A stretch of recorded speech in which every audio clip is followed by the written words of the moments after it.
Vamos falar um pouquinho sobre estratégia de investimentos? Muita gente investe só vendo a oportunidade do momento e mal sabe elas que isso tem um perigo absurdo. Neste vídeo de hoje, eu gostaria de mostrar para vocês uma metodologia de investimentos que traz o foco para 4 pilares principais e eu te antecipo que isso é estratégia de quem tem muita grana. Então, se você tem muita grana, você fica até o final. E se você ainda não tem muita grana, você deveria prestar atenção, porque eu espero que um dia você tenha. E possa investir junto comigo na minha consultoria de investimentos, que eu já falei várias vezes aqui neste canal. Apesar de parecer muito simples o ato de investir, muita gente torna ele bem democrático, bem facilitado, dando a falsa ilusão de que você está no controle da sua gestão patrimonial, mas a verdade é que não é bem assim. Porque se fosse, quem tinha muita grana fazia sozinho, não é? Pois é, a maioria dos caras que tem muito dinheiro, eles terceirizam a gestão do seu patrimônio financeiro. Não é terceirizar a vida dele inteira. Terceiriza decisões daquilo que ele não tem domínio pleno no seu dia a dia. A dificuldade do mercado financeiro como um todo, ela nasce no Homo economicus, que é o indivíduo racional, o indivíduo que tem emoções, o ser humano. Pois é. Ao entrar no mercado financeiro, de cara você já se depara com alguns vieses comportamentais que pode deixar você, na verdade, cada vez mais distantes dos seus objetivos de vida. O principal deles é a aversão à perda, o efeito manada, o efeito da ancoragem. Você já escutou isso em diversos vídeos por aí na internet, então não vou nem me estender tanto neste tipo de assunto. Esta metodologia que eu vou contar para vocês, ela se resume em 4 pilares que eu vou dar até um atalho para vocês aqui para que possam gravar este método e aplicar no seu dia a dia. A fórmula do método ela é pelo ABCT. Claro que essas letras é uma abreviação da nomenclatura em inglês, mas eu quero falar para vocês em português aqui. O A é de rebalanceamento da carteira. Começa com R, né, Lucas? Pois é. Mas lá nos Estados Unidos começa com A. O B é de controle do comportamento. O C é de planejamento do seu patrimônio, planejamento patrimonial. E o T é de planejamento tributário. Olha para você ver. Você já pensou, antes de investir, como é que você otimiza seu pagamento de impostos? Pois é. Fica comigo até o final que você vai descobrir. Vamos passar por cada uma dessas etapas da metodologia que eu estou contando aqui para vocês. Começando pela primeira, é óbvio, que é o rebalanceamento da carteira de investimentos. Essa etapa ela é muito perigosa, porque é nela que você se depara logo de cara com os vieses comportamentais. O Homo economicus, o indivíduo, o ser humano que age por instinto e pela emoção, ele acredita que ao definir um percentual para investir numa ação, numa renda fixa ou tudo, ele vai fazer isso durante 30 anos até que chega um evento inesperado na sua vida e ele toma uma decisão diferente daquela que era planejada. O rebalanceamento da carteira, embora vai parecer para você fácil, qualquer pessoa faz, vou colocar na IA que ela faz para mim. Não é bem assim que acontece e a mudança parte da humildade de reconhecer que você pode ser seu próprio inimigo dentro do seu dinheiro. Mas antes de eu avançar nisso aqui, o que é rebalanceamento no final do dia? O rebalanceamento nada mais é do que você fazer um reajuste em percentuais na sua carteira de investimentos para que uma determinada classe de ativo fica dentro do percentual pré-determinado na largada. Eu utilizo uma metodologia que reajusta a carteira de investimentos a partir do momento que as rendas fixas tem uma volatilidade superior a 2% do pré-determinado e as rendas variáveis têm uma volatilidade superior a 5% do pré-determinado. Para fins de exemplo, imagina que você definiu que iria investir 15% do seu patrimônio total em ações do Brasil. E com a recente alta da nossa Bolsa de Valores, esses 15% se tornou 22%. 22 menos 15, 7, maior que 5. Está na hora de vender um pouquinho e colocar o dinheiro no bolso. Esse é o rebalanceamento. Só que os vieses comportamentais vai te pegar aí muito no meio do caminho. E o estudo que eu estou olhando para embasar tudo isso que eu estou falando para vocês, fez uma simulação de 2009 até dezembro de 2021. O que aconteceu com uma carteira que tinha como pré-definido 60% em ações e 40% nas rendas fixas. Observem aqui junto comigo então que Esse estudo chegou na conclusão de que uma carteira que começou com 40% em rendas fixas e 60% em renda variável, vou resumir para vocês, de 2009 até 2021, se não fosse feito o rebalanceamento, ela iria terminar com 17% nas rendas fixas e 83% em renda variável. Partindo do pressuposto que um investidor, ele na largada define a sua aptidão ao risco, se você definiu 60 e isso for para 83, você tem um aumento da volatilidade da sua carteira, mas será que isso de fato está significando um aumento da sua rentabilidade? Se o tempo passou, será que você já não está na fase de usufruir do seu patrimônio ou algo do tipo?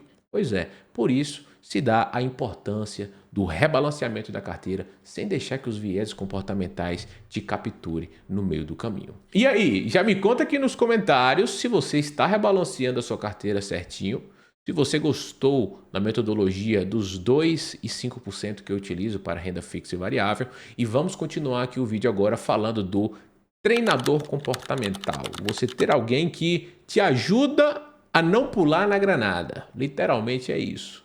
Não podemos negar que eventos como o de 2020 traz uma explosão na nossa mente e a gente passa a duvidar de muitas coisas que antes eram claras na nossa cabeça.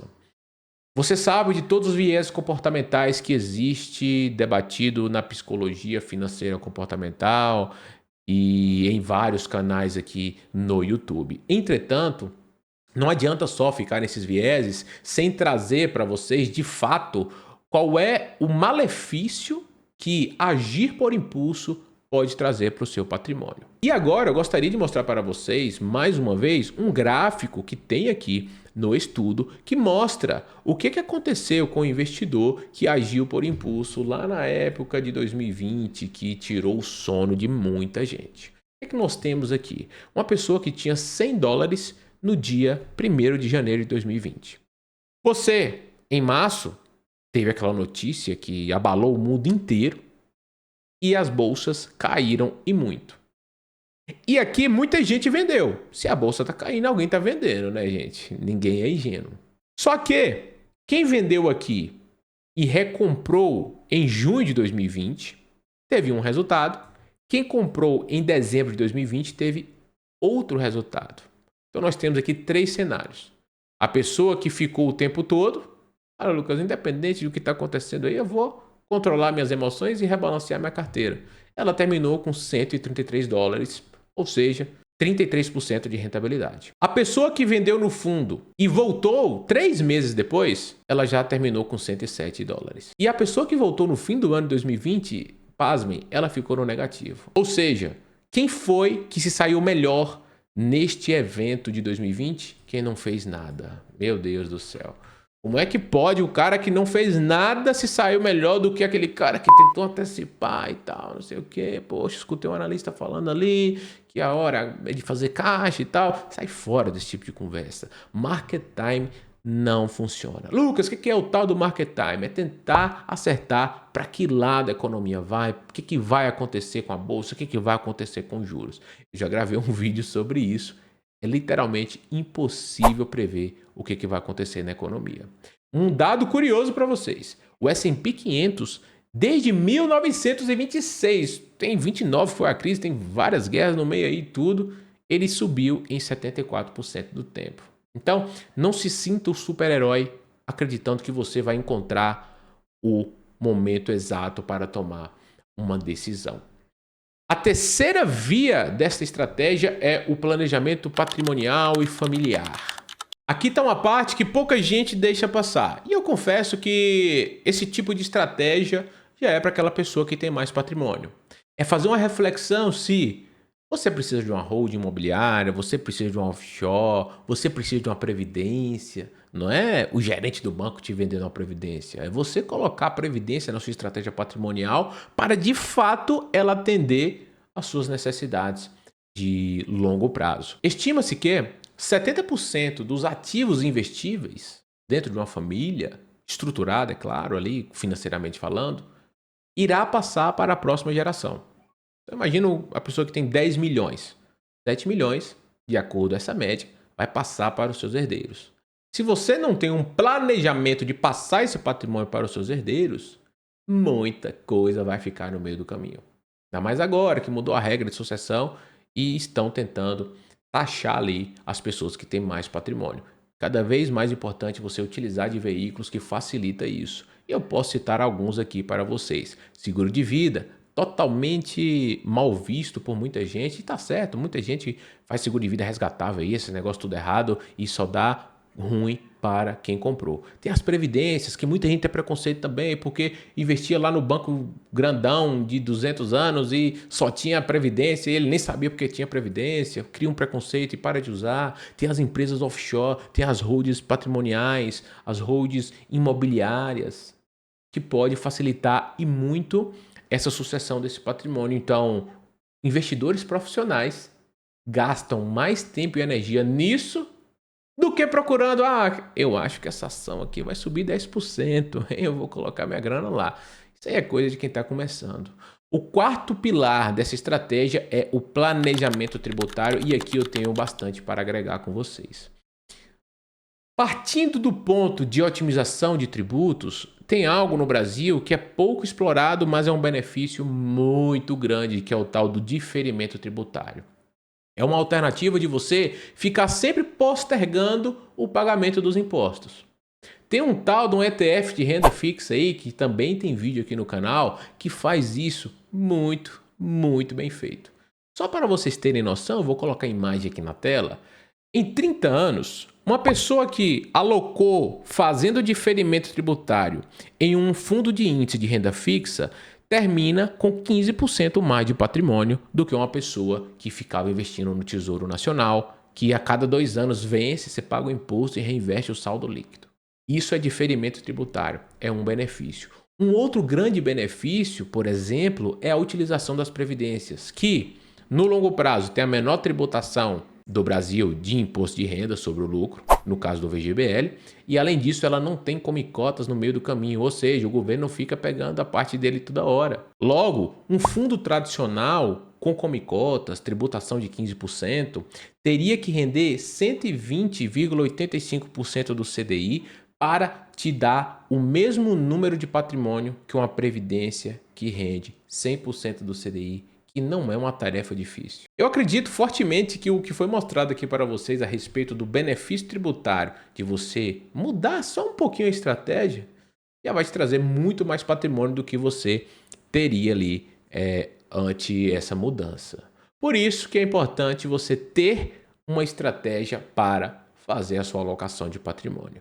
E também é por isso que eu já executo isso para vários investidores. No link aqui, nos comentários que eu vou colocar para vocês, vocês podem estar reservando um espaço ali comigo, preenchendo o formulário, para que eu entre em contato com você, faça uma avaliação da sua carteira e verifique se tem sinergia a implementação desta estratégia na sua vida financeira. Então não perde tempo. Se você gostou do que você escutou até aqui, preencha esse formulário para a gente fazer um diagnóstico da sua carteira. E se sim, eu vou segurar na sua mão e vou te acompanhar de perto nos investimentos.